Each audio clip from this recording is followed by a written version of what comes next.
मुदखेड शहरातून वाहणारा पेनगंगा प्रकल्पातील कालवा नवी आबादी, मदिनानगर, मिल्लतनगर या भागातून वाहतो। दिनांक 28 आणि 29 रोजी मुदखेड शहरात मुसळधार पाऊस कोसळून या कालव्यातून कोसळलेल्या पाण्याचा महापूर जाणवला आणि मदिनानगर परिसरातील वास्तव्यास असणाऱ्या नागरिकांच्या घरात कालव्यातून पाणी उचलून शिरकाव केला, परंतु कोणतीही जीवितहानी झाली नाही। वाहणाऱ्या कालव्यातून गाळ आणि उपसा काढून कालवा निर्मळ करण्यात यावा। भविष्यात मुसळधार पावसामुळे कालव्यातून वाहणारा पाण्याचा प्रवाह उलथून नागरिकांच्या घरांची पडझड आणि नुकसान होता कामा नये, यासाठी ऊर्ध्व पेनगंगा प्रकल्पाचे उपकार्यकारी अभियंता चेट्टी यांना निवेदन देत त्वरित कालव्यातून गाळ आणि इतर प्रकारचे साचलेल्या वस्तू आणि उपसा करण्यात यावी अशी मागणी केली। दिनांक 28 ऑगस्ट रोजी कालव्यातून वाहणाऱ्या पाण्याचा प्रवाह खूप अधिक होता।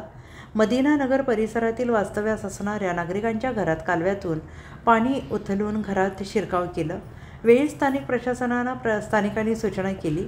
कर्तव्यदक्ष तहसीलदार आनंद देऊळगावकर यांनी स्थळी येऊन पाहणी केली आणि त्वरित संबंधित नैसर्गिक आपत्ती व्यवस्थापन यंत्रणेला सूचना करत JCB यंत्राच्या माध्यमातून साचलेला गाळ काढून प्रवाह नियमित करण्यात आला। दिनांक 29 ऑगस्ट रोजी शहरात स्थित असणारे ऊर्ध्व पेनगंगा प्रकल्पाचे उपविभागाचे उपकार्यकारी अभियंता निवेदन सादर केलं। यावेळी पत्रकार अतिक अहमद, शेख मोईन फुलवाले, संपादक शेख इरफान शेख इमाम यावेळी उपस्थित होते।